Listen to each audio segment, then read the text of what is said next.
Hello, everyone. I'm your host, April Hanna, and this is the Path 11 podcast. Just a reminder, we are offering access to all of our archive shows, which is well over 100 hours of content, and new bonus shows such as the Virtual Book Club, Food for Thought Friday, and the 2-Minute Tuesday, all for just $3.99 a month.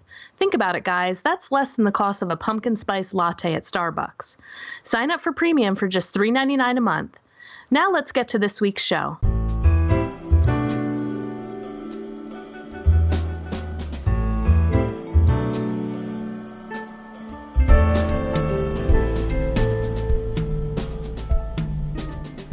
Today I am joined with Hay House author Anne Bérubé, and we are going to be discussing her book, Be, Feel, Think, and Do. Anne is a spiritual coach and public speaker who explores her journey of learning how to prioritize being and feeling in order to experience life richly, fully, and true to her soul's calling. At the age of 23, Anne's life was interrupted by a near-fatal car accident and mystical experience. Trapped in the car, unable to breathe, she had a vision that forever realigned her life's trajectory. The following years were marked by chronic pain, emotional turmoil, and malaise through which her journey of introspection and personal transformation would eventually lead to profound insights around self-healing, inner peace, and soul realization. Anne opens her heart and her mind to the universe's wisdom, providing guidance and comfort to those who feel at the precipice of change and awakening. Anne, welcome to our show. Thank you, April. I'm so happy to be here. Happy to be here, too. And I have to say, just on a side note, I love the way that your book looks and feels. Good. It tricked me when it came because it has this beautiful cover, and it tricks you to think that it's going to be very much in like a journal form. I don't know for some reason, but it reminded me of that. But it's absolutely gorgeous, and I love it. So I just had to say that. Oh, thank you. I was really happy when I saw the cover as well, because the Hay House, they did it. You know, they ask a few questions about the kinds of cover that you like, but you don't have a lot to say. And so I was a little nervous. And when it popped up, I loved it. I would buy that book too. Yes, they did a good job. Good job, Hay House. Yay. All right. So I know most of the times people usually like to start off with your story, and I would like to have you speak about the car accident. Obviously, it was a very pivotal moment in your life. But before we do that, I actually wanted to jump to chapter 20, which kind of gets into the title of the book. And I had an interesting experience as I was reading the book and I came to this chapter, because to be honest, I knew what the book's title was, but I didn't really give it all that much thought. As I was reading through it, it was like, okay, that's the title of the book. And when I got to chapter 20, you had the words rearranged in a different way. It was, these are the 4 things that we do every day: do, think, feel, and be. And I was like, yeah, we do all those 4 things. And I was sitting reading that, the way that they were organized. And intuitively, I was like, gosh, well, it would be a lot better if we would be, feel, think, and then do. And then I started laughing. And I'm like, oh, yeah, now I get it. That's the title of the book. And then you go in to explain how our process of this is a little bit wrong. So it was just a funny moment for me because, I just kind of got wrapped up and I'm rearranging the words. And I was thinking about this would be a great way to wake up in the morning. If you just wake up and you allow yourself to be, you feel yourself in your body, then you move to think about what you're going to do and then actually get up and go. Exactly. So I was hoping that you can tie your story in with these 4 things that we do every day and how you came to come up with that sweet formula. Oh, amazing. I love how you kind of intuitively knew that this was a good way of interacting with your moment to moment and your days. And this progression, I feel, is innate.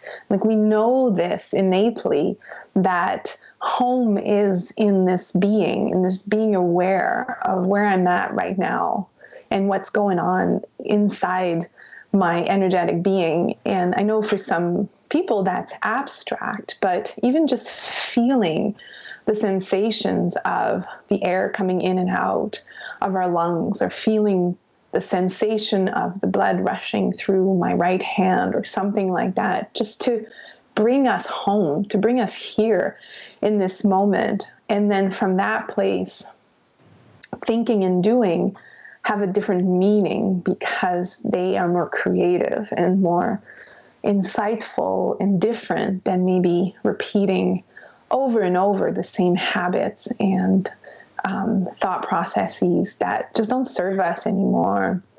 And I definitely was living a do, think, feel, be. I would say do, think kind of life for the longest time. Well, you know, I in the book, I talk about the car accident, which was a very pivotal moment in my life. It stayed with me very strongly, but my life changed over the course of 10 years after that, drastically.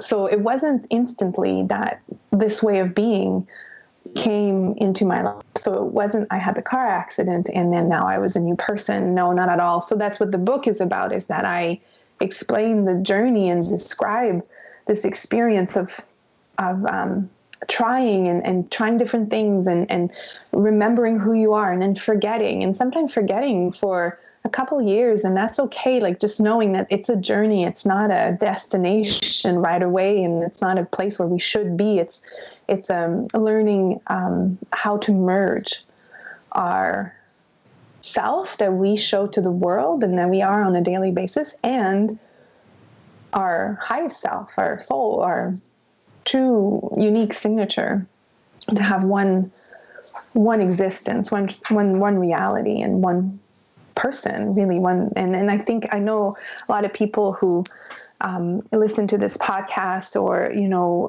read self-help book. They, you know, this is something that we struggle with, is how tiring it is to live multiple realities. Like we know ourselves to be one thing, but then we go out to work completely, we're pretending or we're putting on a mask because it's easier or it's accepted. So this idea of coming back to be, feel, think, do is merging those two, all those realities, and really coming to one place of self. And so I was 23 years old, and I was coming back from golfing with some friends. And at the time, I was in a relationship that was, I would say, emotionally unstable, borderline abusive. But it was all I knew. It was all I knew. This is how love was for me. It's how I learned love was. It looked like that. And I was deeply unhappy, but I didn't even know what happiness was. So I couldn't have compared it to anything. It was my life. But deeply inside, I knew that I was doing something not right. I wasn't paying attention to this other part of myself that had always been there, but I would call it my feral part, like my crazy part, this voice and this knowing inside that felt like it was going to lead me down the wrong path, but it was actually my intuition. And so that night when we coming back from golfing, it had that day intuitions about not going golfing, but I still went.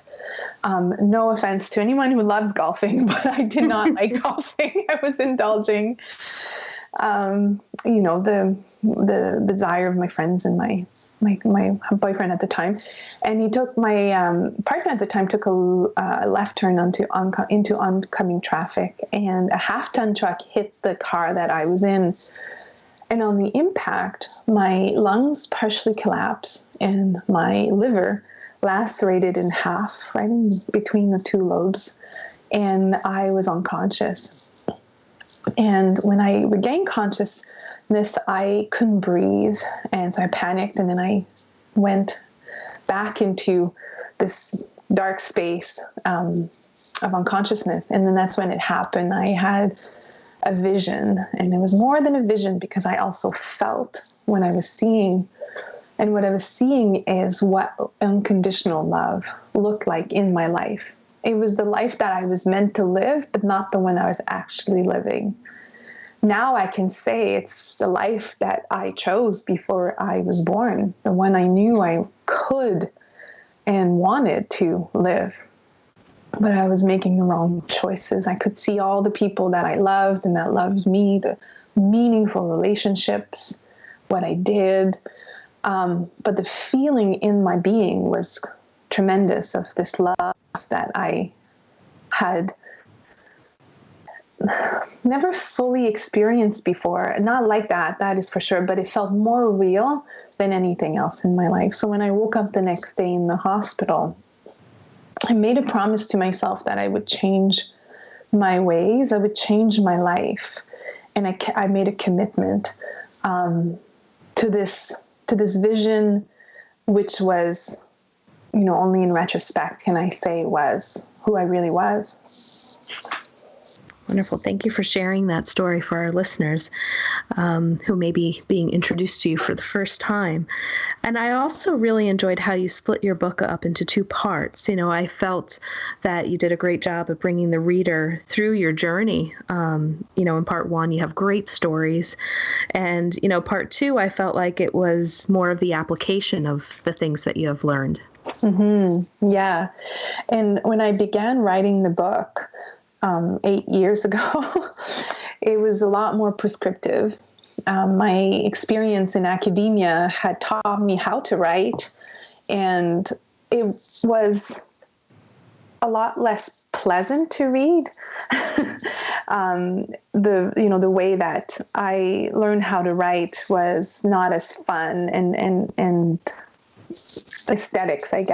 aesthetically pleasing. And so the more I would reach out and let other people read my work, what they would say that was the most powerful parts were the stories. And so I decided to add a little bit more stories. And eventually there were so many stories that I felt had to be called a memoir. Yes. And I love the stories. You have 19 chapters in part one, so I'd love to talk about all 19. But some of my favorites were, really your story and some of the pain and the struggle of finding Paul, your love. And, it's like he was there and there was this knowing, and then you ended up going back to the other person that you were with. And then eventually, having that love story of coming back to Paul was that's I think everybody's always rooting for the love story.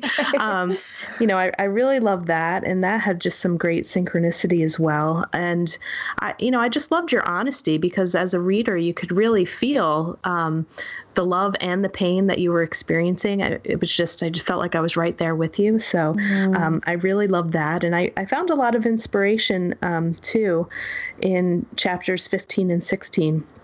An autopoietic life and the heart-shaped compass. And, that's where you talk about some of your stories about meeting Deepak Chopra and Wayne Dyer. And so I'd like you to go into that a little bit more, because I saw a little bit of myself, and actually reading those chapters inspired me a little bit more of what I'd like to do with our Path 11 Productions and the podcast, because when we first started this too, I was a bit naive. Like, I didn't really know particularly what I was doing. I'm a teacher, I'm a mental health therapist, and I'm a healer on the side from what I do here. So I was just like, well, I have the skills. Let me just go ahead and do it. And, I would just be reaching out to different authors, here and there. And when I was reading about you bringing Deepak Chopra, and you just said, okay, I'll make it happen, when they said he usually comes for a speaking engagement of 1,000 or more. And then you just found a way, you took your credit cards and you just did it. That's my energy too. I was like, yeah, you go, girl. Like, I totally know what it's like to wing it. And then look where you are now. So that was just so great, so inspirational. And another person that I follow is Gabby Bernstein, and she sometimes will challenge us to say, how are you playing it small? And I love how big you're playing it. So thank you, April. Thank you. I love that. And I relate to that energy. And I think that's something that really kicked in my 20s is I would learn by doing it. And I think it's okay. Like, if, you're an entrepreneur, you're a creative, that's really how to really learn things, is to just jump into them and do them. And then you can become an expert, way better than if you took the course or got the certificate, And so that was, I have to say I was inspired by my husband at the time, because he was, we were in our early 20s, and he'd ran his own restaurant while he was in university, and to see him just take risk and go for it. And it was very different than my background. I grew up in a blue collar family, and everything was very measured and controlled. And there was specific expectations, and you didn't really go past what was comfortable. And so I learned a lot from watching him. And I thought, well, if he can do this, I can do this too. Mm-hmm. I can take these risks. And then because it's meant to be and it's part of your path, everything opens up, as you probably noticed. Absolutely. The authors show up. The people who want to connect you with the authors show up, and you continue to grow, which is so magical. Absolutely. And I'd like you to talk about how the autopoietic ideas came about through what you were doing and what you were creating, and how you shared that in the book. Yeah. So when I was doing my Ph.D., my favorite part of academia was the conferences. I loved going to conferences and coming together with people and pushing the boundaries of our thinking. At the time, thought was my identity. Like, this is how I lived. And so, but I didn't like how it fell short of truly connecting. And you talked about the honesty earlier. To me, that's where the magic lies, is if we can be honest with the truth of our experience. When we share with others, we validate and inspire the people around us, validate their experience, because often we don't share the bad stuff because we worry about being judged. But what we don't realize is that we keep others also from doing the same thing. But when we do share with honesty and vulnerability, we give them permission. And that's a leadership quality, I feel, to be the first to stand up and say, this is my truth, and I'm going to let the chips fall where they may, but it's important for me to share it for my own healing, and I know that it will give other people the same permission. So I wanted to create a conference where that kind of exchange happened. And I brought to Oceanstone, which is a kind of a retreat center by the ocean that my husband's family used to own. I brought experts and professionals and masters in their own field of wellness and sustainability, creativity, and together for a weekend. And so that was the very first Autopoietic Ideas Festival. And after doing that for 2 years, an annual festival where we would have these amazing conversations and really grow from them, I wanted to bring in a more known figure, and that's when I reached to Deepak.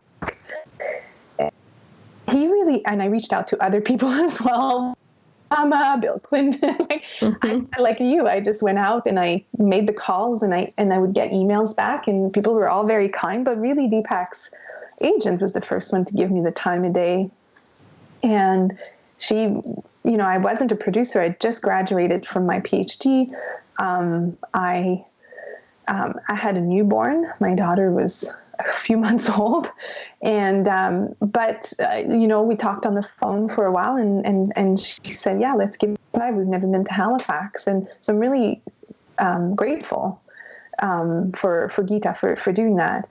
And it was such an amazing experience. It was so easy for me. And I think that's one of the things that, we have to remember. It's like, what we're meant to do should be fairly flowy.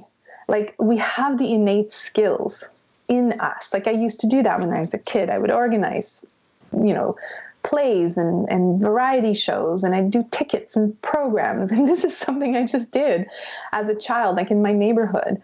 And so if we look back and see, like, what were those things we just did, like, without the adults asking us to do, or, having to do them, they might give us some insights on our gifts to the world.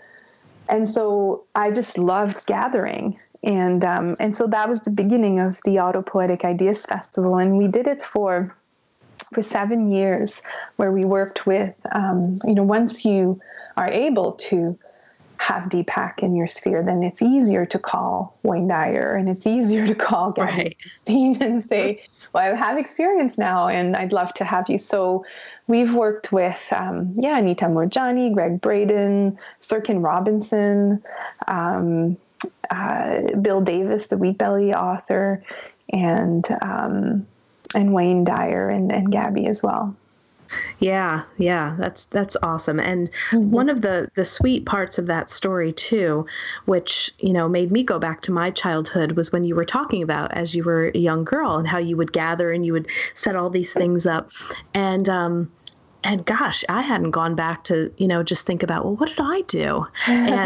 And I did, and that was a nice thing to remember. And I remember in high school, I ended up being like the student council president, the yearbook editor. I was always in these, take charge positions. And I was like, okay, yeah, now it's making sense why I'm doing all these different things. So that was a fun little memory bank to open up. So I thank you for that, because I hadn't gone back there in a while or even put two and two together.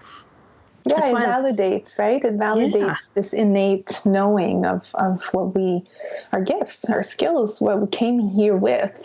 Yeah, of what comes natural, that maybe at the time, when we had less pressure or whatever the case may be, we were being more than doing. Exactly. Yes. Exactly. Okay, so a couple of other directions I'd like to go in for kind of the second half of our interview is more into part 2. And gosh, okay, where do I want to go with this? Well, one of the things that I would agree with you, and I'd like to hear you talk more about, is breath work and breathing. And why that is so important. We know it's important because we need to live, but I really don't know if people really understand the power of breathing and breath work. So can you talk more about that and how that came into your journey and has helped you? Yes, we really don't understand the depths of the importance of breath. And that's just based on what we were taught. Like, it was not something that was taught to us in school, that a deep, conscious breath in through the nose and out through the mouth is healing or relaxing or centering. This is not something that we were taught. And on the contrary, we were taught by osmosis most of the time, by watching the adults around us, that we needed to hold our breath to be able to function and be seen and be accepted and validated, because the intensity of our emotions were too much for them. And no blame to be placed here, because they also were a result of their upbringing. And there was a lot to hold your breath for, in the turn of, the middle of the century. Like, there's so much in our genes that tells us that it's not okay to fully breathe, because if I do that and I'm relaxed, I'm open and exposed to hurt. And because that's what the deepening of the breath and the slowing of the breath down is, it softens us. And it allows our system to go into this parasympathetic state, which is an autopoietic state. It's the state of relaxation, regeneration, healing, creativity in the body. The opposite of that is fight or flight, where cortisol is running through and adrenaline, and we're holding our breath, because that is what we did many, many times when traumatic events happened in our childhood. And trauma is on a spectrum. And so something as small as, I'm about to cross the street, I'm 3 years old, and my ball is in the street. So I go get my ball, and there's a car coming. So my mom grabs my arm and yanks me out of traffic. She did the right thing. She saved me from being hit. But in that moment, the cells of our bodies register, I'm not safe. This is not a safe place. And the breath is the first thing to go in a fight or flight reaction. It just becomes more shallow, or it's actually interrupted. So that would be on the smaller end of the spectrum. Or, you fall and your older brother laughs and laughs and laughs, and there's the trauma, there's emotional trauma. But then it goes all the way to physical abuse and emotional abuse and sexual abuse, the breath is one of the first things to go. So that's no wonder that when we are in a stressful situation in our life right now, and therapists and psychologists and coaches tell us, like, when you are in a stressful situation, you should really deepen your breath. You should breathe deeply to find that place of calm. Well, the body doesn't want to do that. The body has been trained to protect you for a good reason. And so that's why I really wanted to have a whole chapter on breath, because it's so complex, the impact of the interruption of the breath, and also what it can do when we restore a full breath. So being able to feed the body where the trauma has been living, and feeding that space with breath can restore on a quantum level. And what I mean by that is that instead of talking about the trauma in talk therapy for 10 years, in that moment, we can release a layer of that trauma with breath and attention. Yes, and in this chapter, the way that you were describing a certain breath, I had recently just taken a breath work class, learning a different breath that was almost a 3-part breath, but it became very much like a cycle, and there was movement to it where you did not interrupt the breath, and you would breathe in. It was an open mouth breath from the belly, breathe into the heart, and then you would exhale out. So it would sound something like and you would keep going at like a very quick pace. And the instructor was like, we're going to do this for half an hour. And I'm thinking, I'm going to hyperventilate. Like, how do you do this for half an hour? Are you kidding me? There had to be a couple times I had to, just take a softer breath, but it felt like my whole body was contorting. I mean, I kind of lost all sense of the physical body during this. And leaving that class, I felt so light. And, when they say that we can move toxins out through our breath, we can move, obviously the energy, weight, the trauma, like you were talking about, I'm still fascinated by it, but I know I walked out of there from that experience saying there really is something to deep breath work. Yes. And that reminds me of the holotropic breath, what you just did.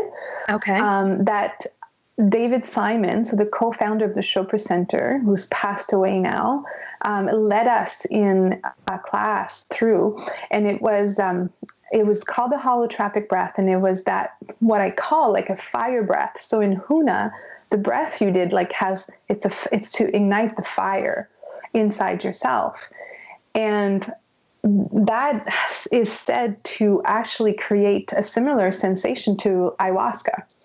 And which I love, by the way, to be able to have a breath instead of taking a drug.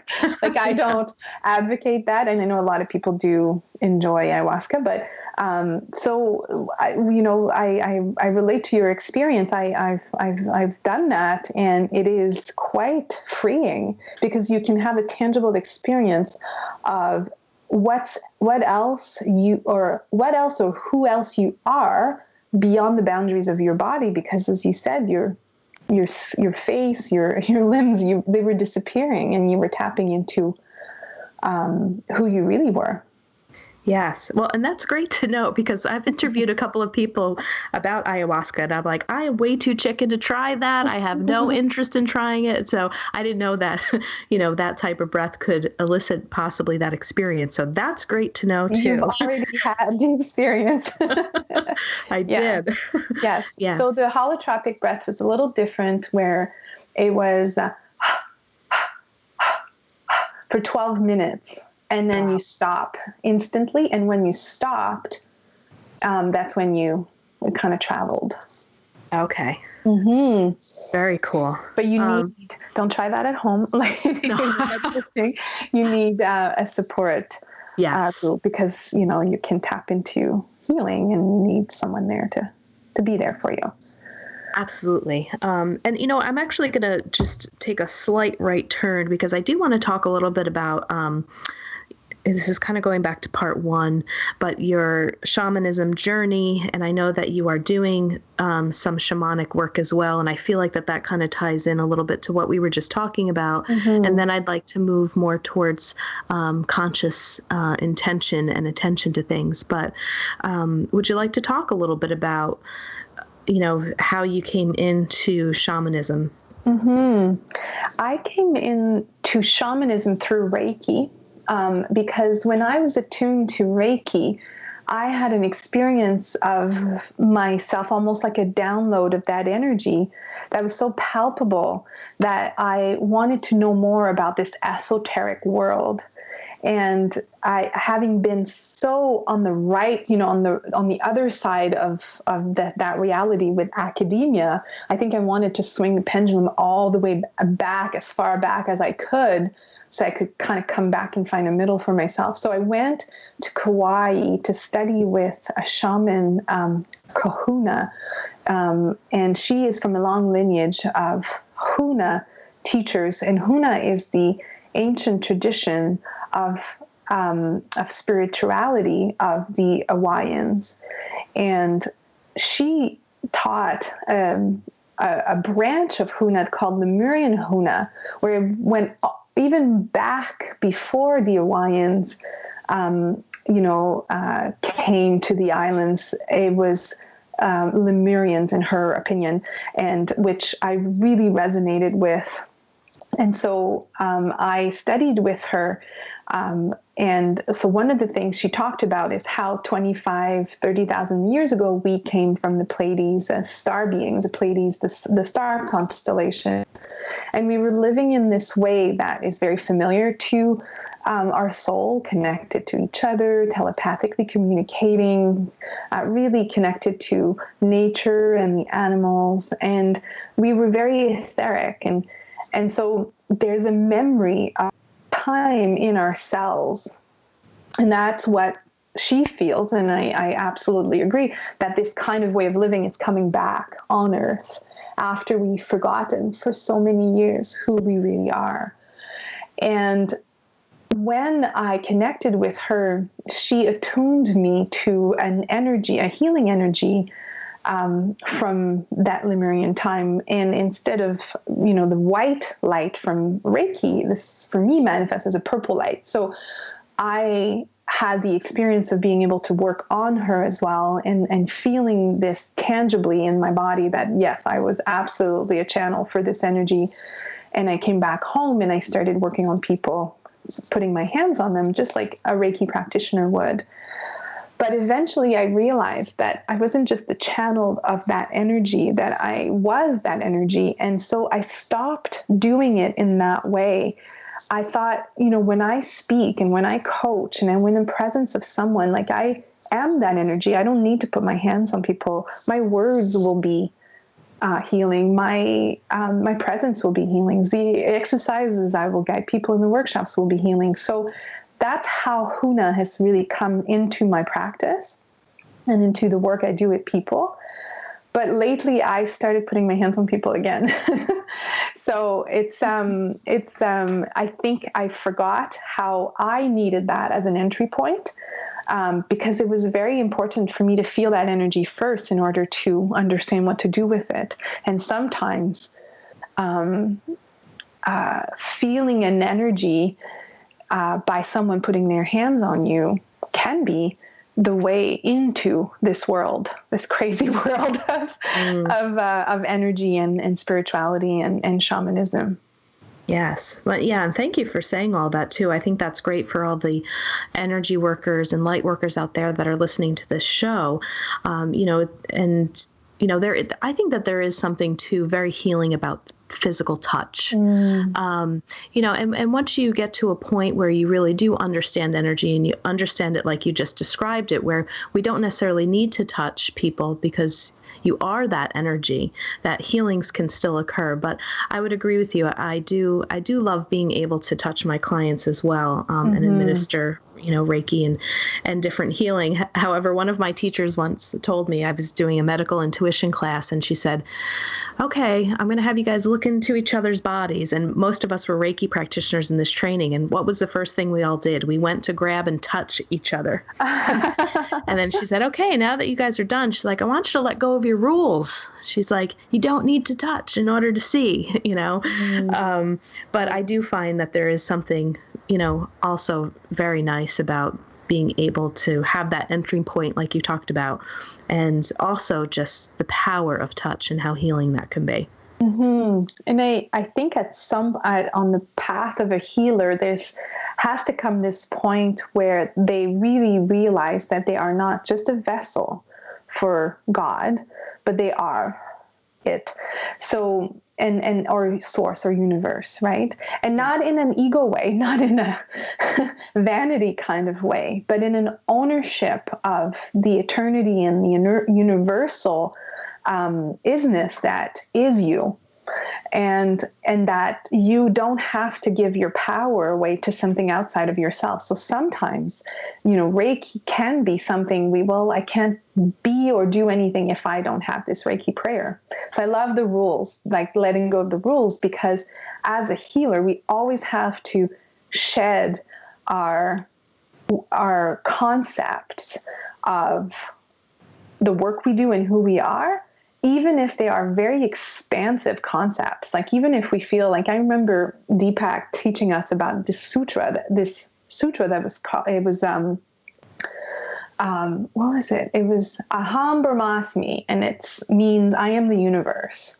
And so I thought to myself, if I hold this as an intention, like it's a really big intention, I think I'm good, So I've repeated this, the sutra for years. And then a teacher of mine said to me, like, can you even challenge that? And I was like, what? So even our most expansive, huge, like really big containers of beliefs, we need to readdress on a, yearly, monthly basis. Mm-hmm. And so when he said that, I got a little weirded out. Like I felt almost there was no reference point for me anymore. And that brought me to a whole other space. Yeah. Awesome. Thank you for sharing that. Okay. So I'd like you to also speak about conscious attention. And in the chapter, I've accidentally did not mark which chapter down this is, but I wrote some notes, and I liked how you were talking about intention and attention, and how you noted that the problem is where we're focusing our attention unconsciously. Mm-hmm. Mm-hmm. So I'd like to take this segment to talk a little bit more about that. Of course, yeah. There's a lot of noise in the spiritual world right now around intention and manifestation. So if you can just focus on your intention and bring your attention to the intentions, then you'll get what you want. And I wanted to dissect that a little bit more, because every day unconsciously our attention is on our habitual thought patterns that are actually not serving us anymore. They're in the way of us manifesting what we want. So in order to get a clear sense of what we really want, there's some healing work that needs to happen. We need to clear the body, clear our energetic being of what's holding us back. And the subconscious is where all of that is being stored. And so before intention, and maybe the intention is to start with attention. And so bringing our attention somewhere else than our mind, below the neck, I say. So we tend to spend most of our time in our heads, and that's where everything happens. And it's even where my identity can lie. But that's not who I am. I'm absolutely not my thoughts. And in order to be able to access the healing, I have to bring my breath and my attention inside my energetic being. So within my heart space, within my belly, at the base of my spine, breathing deeply into the different spaces within my temple, my being. And then what that does is it reminds the body of this natural state of being, which is healthy and connected and relaxed and creative. Now, that kind of work we can do on our own, but I always feel like we need someone to get it really going, because the level of trust in ourselves that is needed to go there, if we've been hiding from our emotions for so long, is really big. And there's a chapter in my book about that moment where I was almost tricked into this class around breath and leadership and connection to the body's innate wisdom. And I experienced this incredible healing, but it was intense. It was really intense. I needed someone there with me. And so once we really are well with ourselves, like with our inner emotions and our healing path, we also, by doing this work, we thin the veil between us and our higher self and our higher purpose, our highest calling. So we start to get insights and information around why we're here, why we came. And when we start to really know our purpose, then that's our intention. That's our intention. That is our intent. And then at some point, it becomes a single point focus. It is my path, moment to moment. And I don't allow other things to come in and dilute that path. So intention comes when there's clarity within, and there's healing, and there's contentment and peace and harmony. And then, so for the longest time, for me, my intention was inner peace. I didn't know fully why I was here. I didn't know my purpose. I didn't know my gifts, but I knew I wanted inner peace, almost like I knew it would give me some clarity. So that was my intention. And to do that, I needed to make sure that on a daily basis, I live from my heart. My actual organ, my attention would be in my heart as opposed to in my mind. And that changed everything. I love that. I also like that as you were talking, I kind of got this visual, as you were saying, of kind of thinning that veil to the soul. Of course, I always go back to that silly onion metaphor of peeling back the layers of the onion, and you keep going, right? But when you said that, it's almost like, oh yeah, that's what makes sense when so many people say, as you just said, who am I? I don't know what my purpose is. And when you were saying kind of thinning that veil, it's getting closer and closer to the true essence of the soul. Yes, exactly. So to not despair if you've been on the healing path for a while and you think, well, I should know this. Everybody else knows it, or I shouldn't, it looks like everybody else knows it. No, it's a process. It's really a journey. And for me, it's still unfolding, but it was the 10, 12, 13 year journey, but it doesn't have to take that long, but it was fun the whole way along, because you try things and you engage things and then you change and adjust your compass. And it's an amazing journey. I wouldn't change it for anything. So to be patient and to be kind and generous with ourselves when we feel like we've messed up or we're missing the point and it's not working, it's supposed to be, a journey of remembering and forgetting. But every time we do that, every time we go through a healing, we get closer to that, and we get veil is thinner, and it becomes easier too. That's so great. Well, thank you, Anne. I have loved our conversation. We're coming to a close. I'm on your website right now, and I'm really excited because I'm on your events page, and you are coming to my neck of the woods next September 2018 at Omega Institute. So I am probably going to get to meet you in person. Oh, yes, I'm excited for that. Yes. Yeah, that's right by me. So I'd also like you to let our listeners know where they can find your information. We do put stuff in the show notes, but you definitely you're a busy woman too. I mean, you have meditations on here, you have your own podcast, you have a blog, you have teaching videos, you're teaching, you have these events, you're going on a cruise. I wish I saw this beforehand in December. So can you let our listeners know where they can find you online? Yes, so my website is nbsp.com. So that's ANNEBERUBE.com. And as you said, there's a lot of content there and a lot of free content to discover the work even more, and then opportunities to engage with me as well. And the book is also there. It is. And it was one to purchase, wonderful. I guess. Yes. Purchase the book, listeners. Go get it. I loved it.